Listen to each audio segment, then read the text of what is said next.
Hey, how's it going? I hope you're doing good. So I'm doing some chicken parmesan by this is by Venterra, and it's 5 pre-breaded chicken marinara cutlets with rib meat, marinara sauce, and cheese, ready in minutes. I like the instructions. It's just a guide, a heating guide here, and so I didn't have mine frozen. Mine were just refrigerated and kind of the cooler section there, and it comes with just a little thing of marinara for all 5 of them. So I have that on the warming. I have a little warming thing here, so I heated it up, and it's on a little warming here. So we're just gonna kind of get that warm there. Let me see if that's it's nice and warm. And then there's a packet of cheese. So I put the packet of cheese here. And then what I did is I just got the cutlets kind of cooking, warming up in the oven there for just a little while. About 5 of them fit into a dish. And I'm actually gonna see how they're heating up in the dish here. And I'm just gonna flip them a little bit, okay? So this timer is going to go off, and I'm going to get these out of the oven here, okay?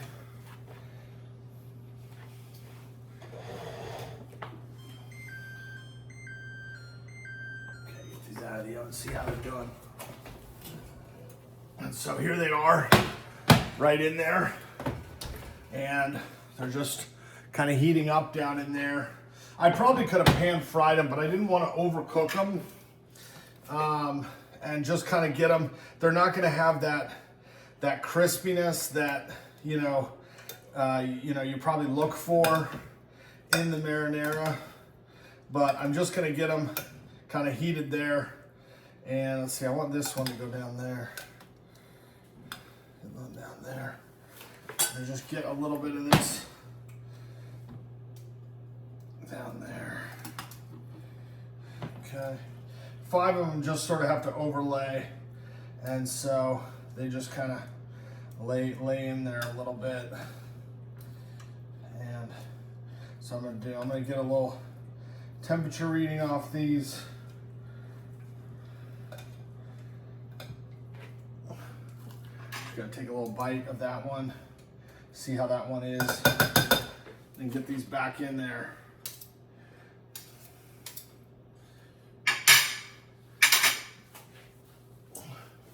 And they're almost ready.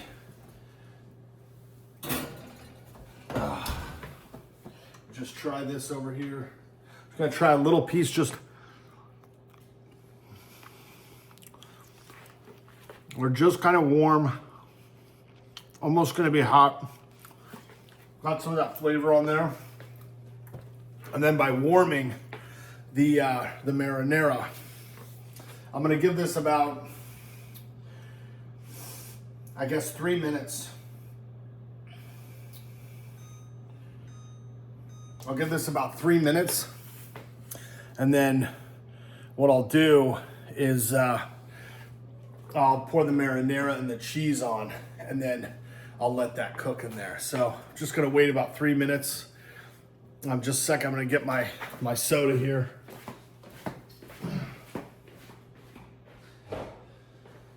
Got my Seahawks Super Bowl champions Yeti mug here. So I'm so glad I bought this. It's worked out really well. It's got a nice size. I can hold on to it. I posted a while back about how the lime press broke. I bought it from Temu, and it said it was steel or stainless steel, and the hinge just snapped. So I've got to kind of get and figure out how to get a new one. I bought 2 of them, so I have a backup one, but it's not here. It's in Idaho. I'm just gonna have to, find another one. I did buy one as a gift at Target, but it was a fuller size for lemon, and I like it the small size for the limes too. The limes just squeeze so much better in the smaller ones, but I know they have they can crack and they can break over use. And I tried to wash mine every time, or every couple times I used it. Rinse it, wash it, because the oil from the lemon or the lime would kind of get into the basket and everything in the filter. And so I'd rinse that, I'd scrub it clean, and I thought, oh, it's gonna last a long time. I didn't really know, and I had sort of this withered lime, and I sliced it, put it in there, and I just heard kind of this buckling crunch, and it just snapped off at the hinge. So it was a little too bad. So I lost that. I'm gonna have to try to find another one, and maybe Target will have one. I don't know. That's sort of the problem when something says it's steel or stainless steel. You don't know what the composition is. It was shiny on the outside, but the inside metal was sort of something else, I think, not fully able to to withstand just juicing, squeezing limes or whatever, and lemon wedges and whatnot. So all right, I'm gonna take this out, and it's not quite sizzling, but it is getting warm. And then what I'll do is I'm gonna get a spatula here. And spatula here. And what I'll do is I'm just gonna pour this. See how hot this is. I think I can hold it. Oh, it's a little too hot. Okay, I'm gonna pour this over here.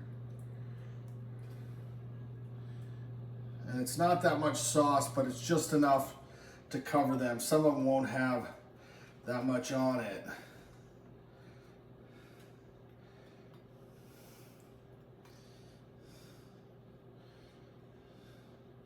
And we'll get that just kind of spread around a little bit. Okay. And then I'm going to pour this cheese on. It's got a good amount of cheese here. I try to get all of it on the things here, on the cutlets here. Okay, now I'm gonna get this back into the oven. We're gonna up the temp, and we're gonna get it in the oven.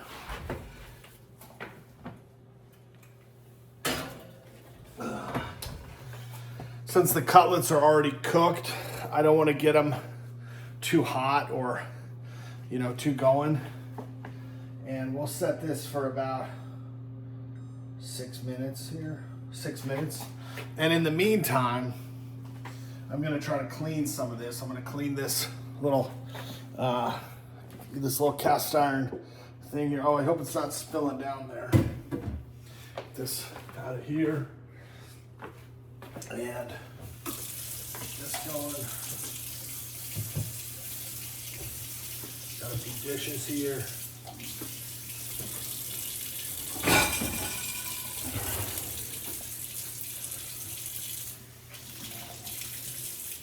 Just hot water going.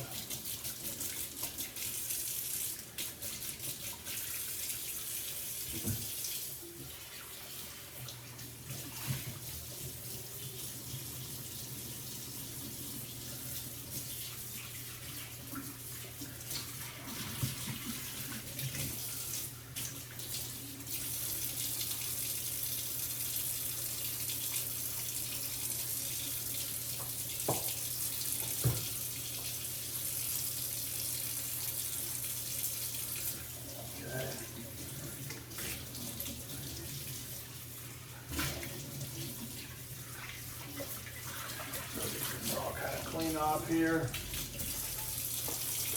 I'll wipe this clean real quick. Just any cast iron has gotta be dry right away. It's got the enamel on there, but this ring isn't enameled, so it can rust if it's not dry right away. I'll set this over here. And I'll get those dishes in the dishwasher.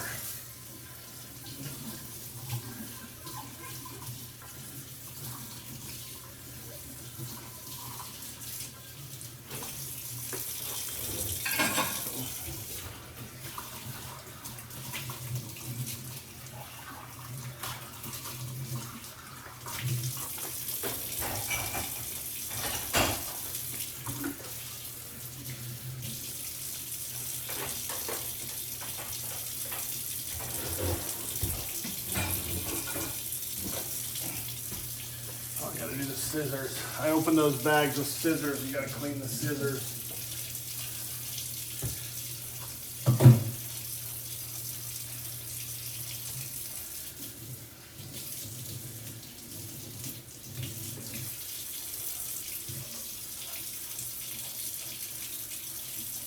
I had the opening day on.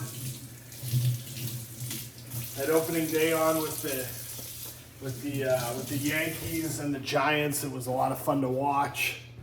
I was watching, I think it was 5-0 Yankees. So I kind of like both teams. So okay, so this has just got a couple more minutes. I'm gonna see here how much it's melted in the cheese. It's got a little ways. That cheese isn't quite melt and bubble. So it might take a little longer than 6 minutes. I got it. Oh, the sizzle's going. It's sizzling. I could almost go up in temperature, but I tried to test the oven, just doing kind of a quick way to test it, like proofing it to see what temperatures. And I found with this LG oven that, I don't know if it's because of the way it vents out the back, but 350 was about 345, and 375 was about 395, and 400 was about 430. So what I did is I put a little thing here and just wrote it down so I know, because if I cook over a longer period of time, I don't want those temperatures to creep up. And I thought maybe it's because the ventilation in the back, it just doesn't cool as fast, and so it just stays hotter a lot longer. I'm not really sure. So anyhow, that's just what I was doing. I was trying to get the temperature, because when I do it at 350 initially, or like 330, 335, it would be like in like 320 or 300 or something. So it was like 30 below what I'd done it for. And so I upped it by 10, and then 350 was just 5 below, and then 375 ended up being 20 over, and 400 ended up being 430 over. And this is over a good period of time, like a good hour and a half, doing like 15-minute tests. So, I just kind of monitor stuff as it goes. Also, I found out that the leveling was off a little bit. Something in the back. I don't know if this is supposed to go into a bracket when it's installed. They talk about installing it into a bracket. I don't know if it's just set there or there's an actual bracket down there to put the oven in. But the one of the feet, when I raised it, would just sort of raise. It wouldn't actually adjust the height. And so I used a level, and the level basically showed that it was tilted a little bit on this flat surface. And so if I put a small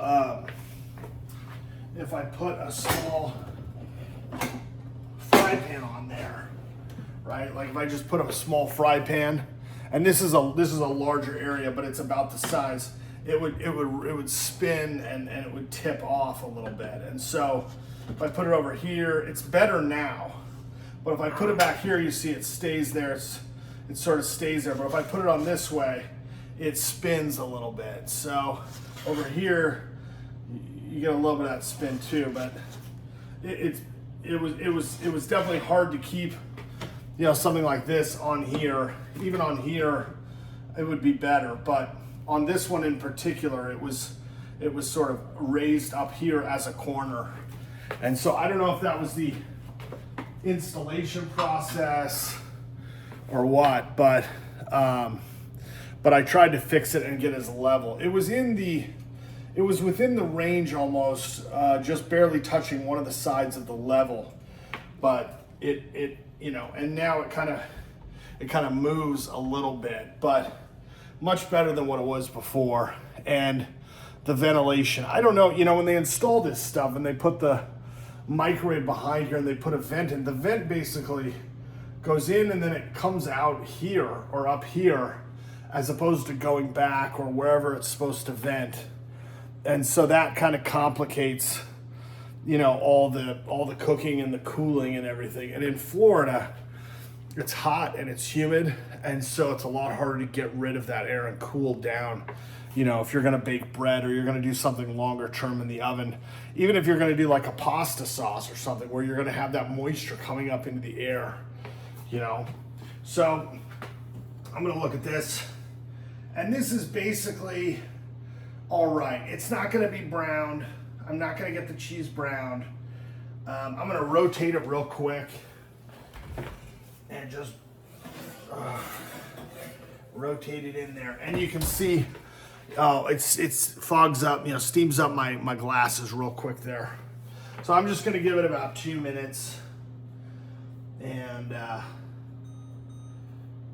we're gonna see how it is in about 2 minutes. Just takes a little while, so you know, this is just kind of the end of it, and I'll put it over here, and I'll set it over there. So, and I'll try it on stream or on video.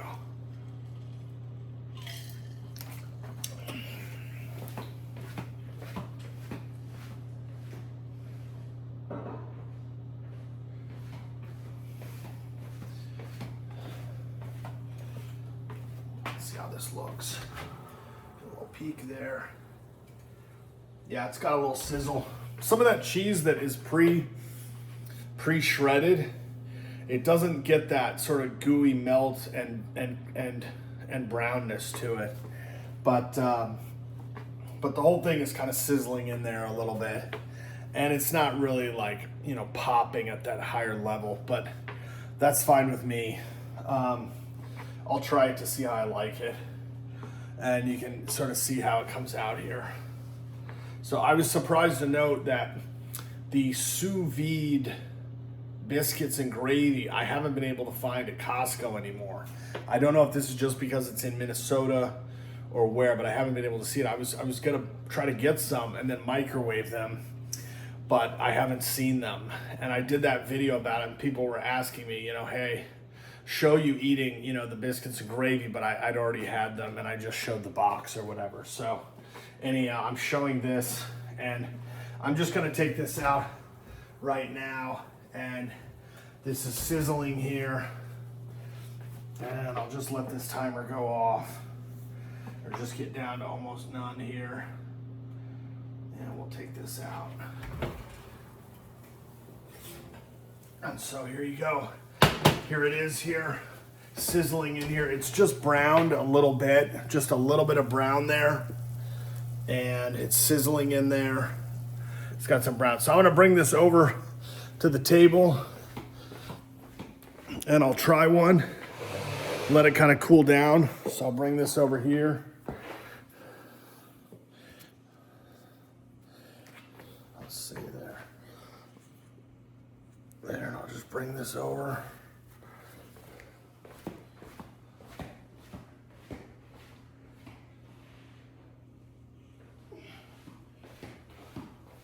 Here it is again. Just, you can see just the tops of it of brown, just a little bit.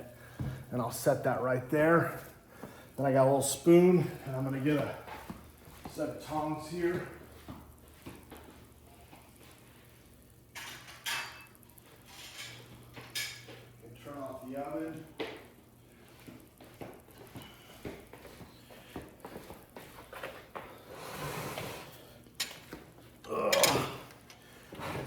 tongs here. I'm just gonna get one of these right here. Right there. Just set that there. And that's the top one. So I didn't get as much cheese and marinara on the other sides of that. And what I'll do is I'll just scoop up a little of this sauce here, add a little sauce from the sides here, and then I'm gonna try some. Okay, I'll put this over here, and it's gonna cool down a little bit. A little sip here. Okay, let's see. I'll try with just the breaded here, and obviously it's not gonna have that crunch. I didn't get it with, you know, that sort of that frying crunch, but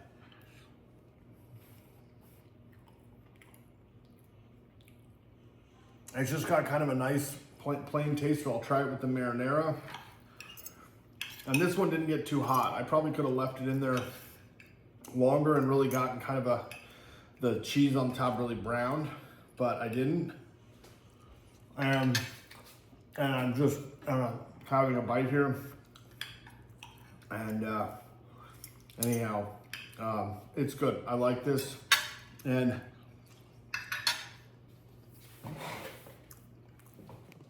it's got good flavor. And I like it. So anyhow, I hope you're doing good.